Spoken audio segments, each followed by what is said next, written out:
I am Terry King, Terryking. Surprised I had to think about that just now. It's like, how do I spell my name? My hometown is really the Chicago area, but I live in more around Gurnee. My current title is as actor. I'm also a writer, editor, musician, anything I can get my hands on. It was something that started fairly young for me. I don't remember how old I was when we started, but it was like maybe 3. My brothers and I started doing these home videos on like a VHS video camera. You know, one of the ones that are like this big and you put on your shoulder for however long. But it was something that we always just enjoyed doing together because we always watched like Monty Python or Saturday Night Live. And so we started doing one of two things. We would either copy a sketch that we saw just because we thought it was so funny, or we'd make our own variation or just our own at all. You know, my brothers would always give me lines to say and like fun characters to do. So it became something where growing up, we kept doing that and it kept becoming more and more important and fun to me. And then like over time, like even on into adulthood, when I reached that point of like, you know, I'm supposed to have a desk job, you know, I've got to, you know, this is how I'm supposed to provide for my family. This is just for fun. But then after so much time, you know, I started to realize I really didn't like the desk job. I started looking at how seriously it can be taken. And my brother Ryan, who's also an actor, has been doing really well with it. He ended up training at Second City, and that was the sort of thing for me where I was like, I think this is a lot more real than I ever thought it could be. So I went to train at Second City, and I trained for acting under Michael Pieper, who is honestly such a great teacher. And like I learned so many things from him and just have so many great memories with him. And it was like, then from that point on, it was like, this is real, I believe, sort of thing.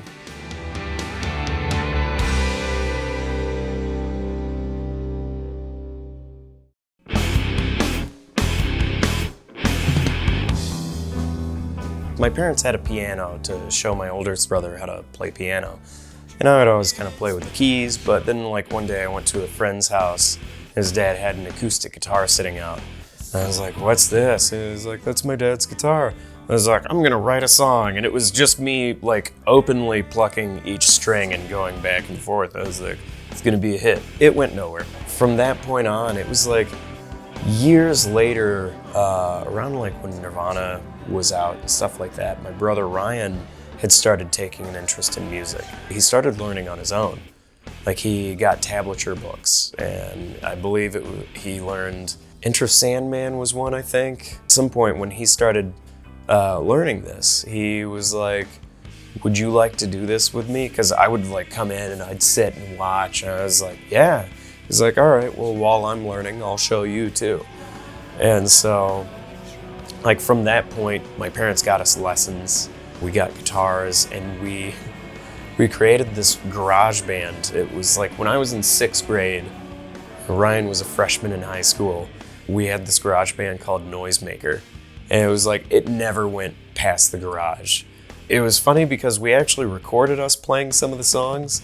But it was like on a boom box where you could hit record and it would just sort of record the sound around it. And I brought it to one of my 6th grade classes. I was like, check this out. And I put it in and played it. And like, not only was the recording quality terrible, but it was like, I mean, we were so young. We didn't know what we were doing.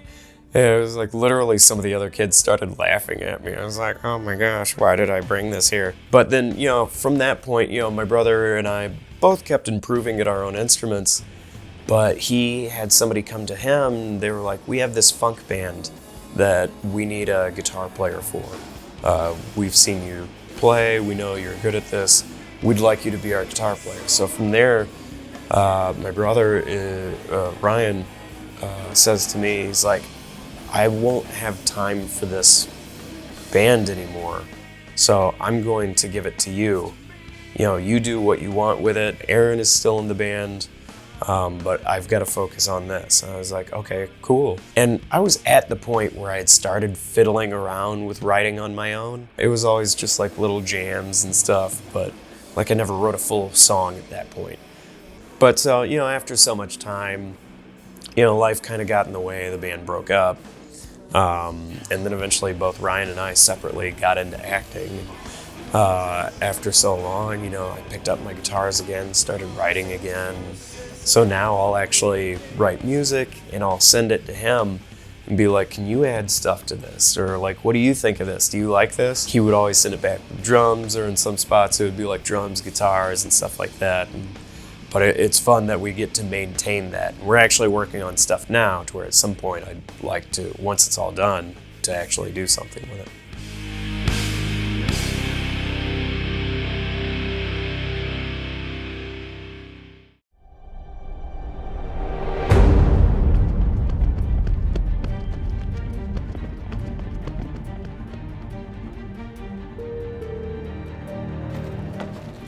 Honestly, I would say that one was probably the first one I got in a professional aspect.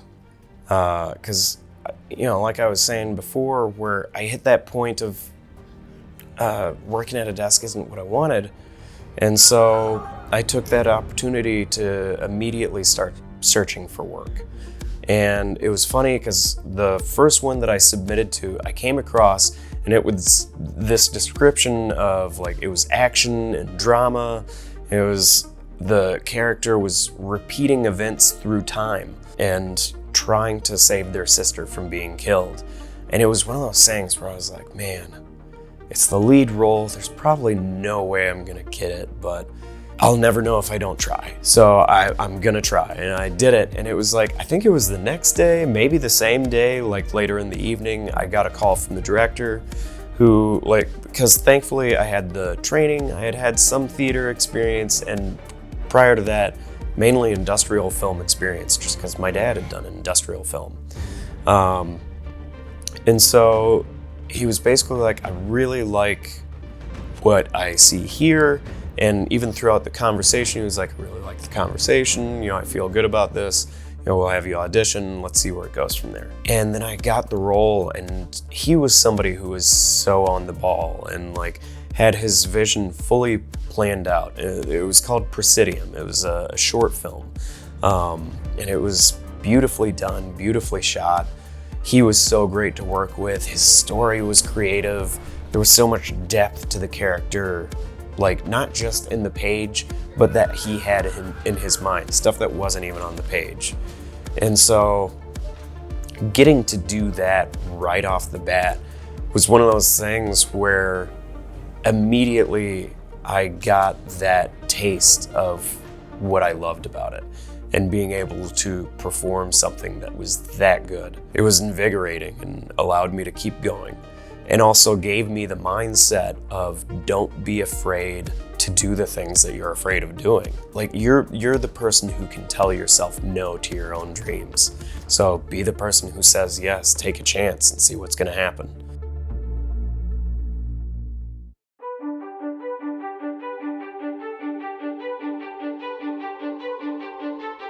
There are a few things to that where it's like, one, when you're going into acting, passion is wonderful to have, but it's also one of those things where you should actually get trained in acting, because there's more that you will learn from beyond just having your own passion, or maybe even a natural inclination to be able to play a character.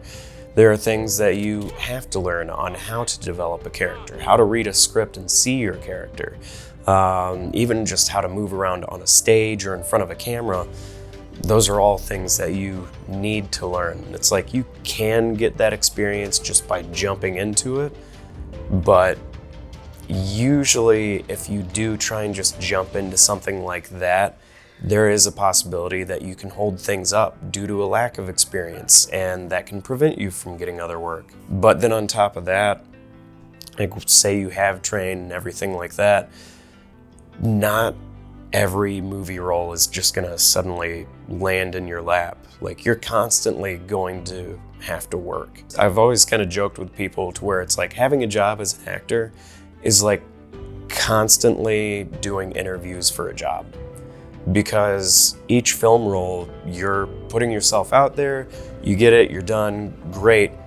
Now you've got to get the next one. You've got to wait until you find one where you fit the bill, wherever it might be a character description or something like that where you just have to fit that. It might be that, just the area that you're in or whatever your niche might be, it's not popular right now. So you might have to wait for that to sweep by. So there can be long gaps in time where you're not getting something, and you want to have something to be able to support yourself because you have to think of your bills. So it's like you can do things as far as like, depending on how much you know about it, you can try teaching. There are actual, as much as I don't like corporate jobs, there are actual corporate jobs that you can find that fall in line with this. Even if you go out there on your own and train yourself on like editing or anything like that, you can find places where you can do things like that for them. And that way you can fill in those gaps while you wait for your next role to come.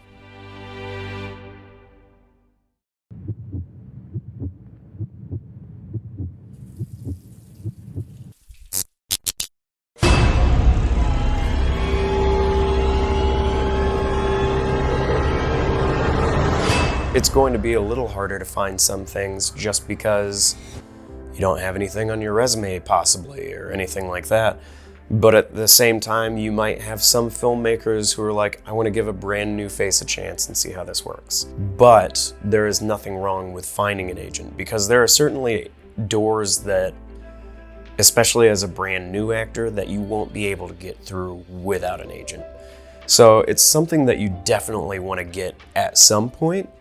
But it's not necessary to actually start your acting career.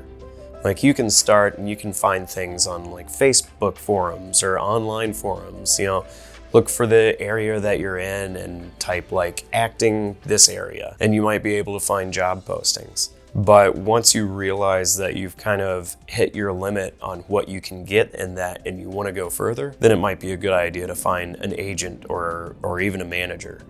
And then from that point, just sort of keep going. It's definitely a job where you figure it out as you go. But an agent and a manager are things that both help.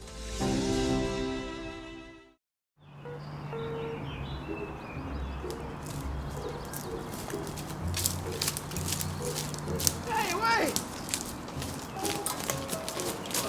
Yo, I just want to be your friend! I haven't talked to a normal person in weeks! Hey, stop! Why are you following me? Hey, company, friends! No. You know what? I'm really good at building fires. I'm really good at hiding. You didn't see me. Shush! Shush! You don't really have to be in any particular area. There are things where if you want to get a specific niche or something like that, then it might help to be in that area. But really, you can get this kind of work anywhere. There is like this sort of thought that people have to where it's like, in order to be a successful actor, you have to be in Hollywood or Chicago or New York or any of those places that are more familiar to people. But really, it's everywhere. And especially in a modern day world where so many people can put their thought to camera, it's a lot easier to get that sort of work nowadays. So really, you can be a working actor and not necessarily even be famous or in one of the areas that'll make somebody famous. You can find that work wherever you look.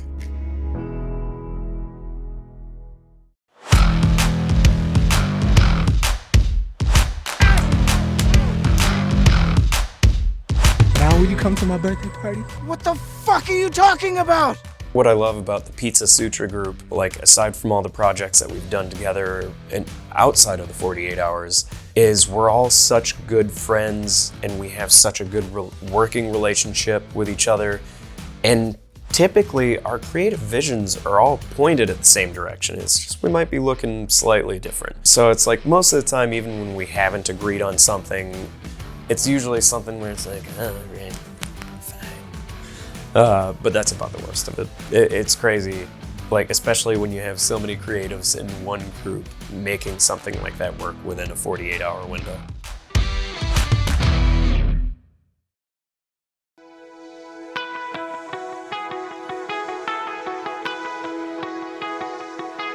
One bit of advice that I always hold on to, it wasn't even directly to me. It was actually somebody interviewing Bryan Cranston.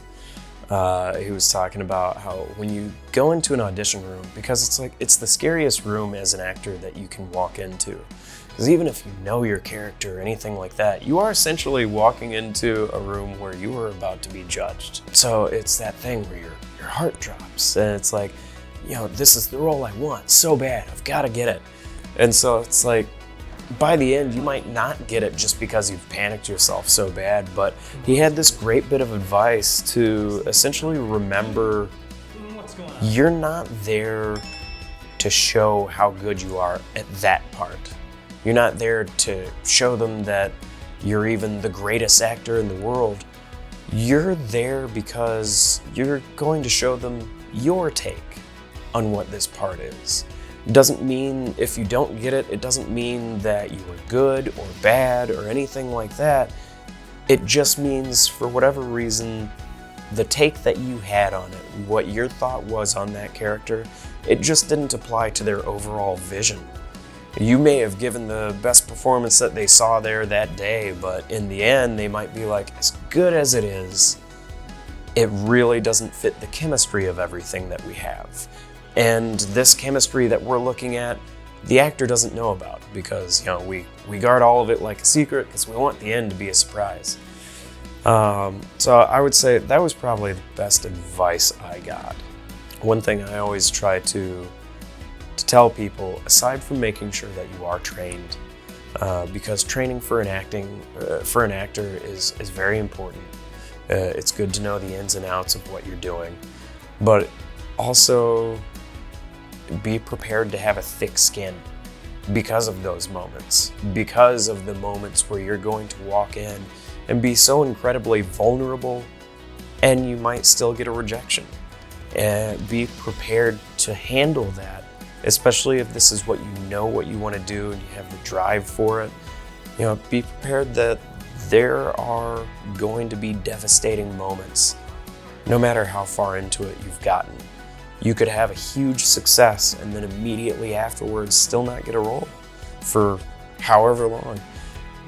But if it's what you truly believe that you're here to do, if it's what really calls to you as a human being to be like, I want to express myself in front of these people. I want to tell a story that'll make somebody laugh or cry or even just think.